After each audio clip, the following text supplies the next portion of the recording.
بسم اللہ الرحمن الرحیم۔ حضرت ابو بکر رضی اللہ عنہ کے زمانے میں قحط سالی آ گیا۔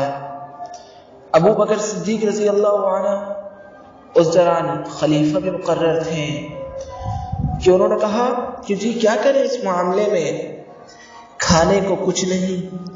تو کہا انہوں نے کہ انشاءاللہ اللہ کی مدد آنے والی ہے۔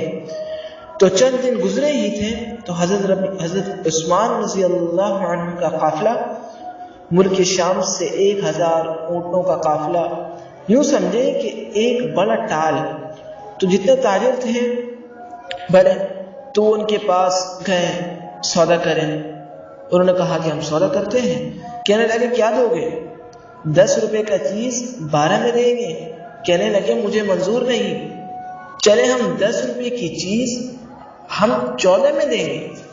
کہنے لگے نہیں مجھے منظور نہیں، چلے ہم 10 روپے کی چیز 15 میں دیں گے۔ تو حضرت عثمان رضی اللہ عنہ مجھے قیمت زیادہ لگ جائے لہذا میں تمہیں نہیں بیچوں گا۔ وہ کہنے لگے سارے جو ہیں جوتوں کے تاجر وہ تیرے سامنے بیٹھے ہیں، تو وہ کون ہے جو آپ کو زیادہ پیسے بتا رہے ہیں؟ تو تم سے پہلے میرے اللہ مجھ سے باتیں کر رہے تھے، من جاء بالحسنہ فلہ عشر امثالہا، سبحان اللہ، کہ عثمان تیری 1 روپے کی چیز میں 10 روپے میں خریدوں گا، تو لہٰذا میں اللہ کو ہی بیچ رہا ہوں، سبحان اللہ۔ مدینے میں قحط تھا، میرے 1000 اونٹوں کے سمیت سارے مدینے والوں کے لیے صدقہ۔ تو اس رات حضرت عبداللہ بن عباس رضی اللہ عنہ نے خواب میں دیکھا کہ اللہ کے نبی سفید گھوڑے پر ہیں، سونے کی لگام ہے گھوڑے کی۔ حضرت عباس رضی اللہ عنہ نے گھوڑے کی لگام پکڑ کر پوچھی یا رسول اللہ ہم آپ سے ملنے کو دل چاہ رہا ہے۔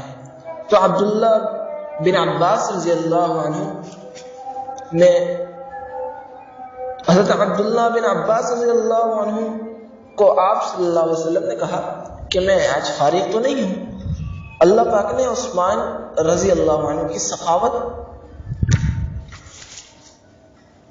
کو لے کر بھیجا ہے اور جنت کی حور سے اس کا نکاح کیا ہے، اس کا ولیمہ پورے جنت والوں کے لیے رکھا ہے، اس ولیمے میں جا رہا ہوں۔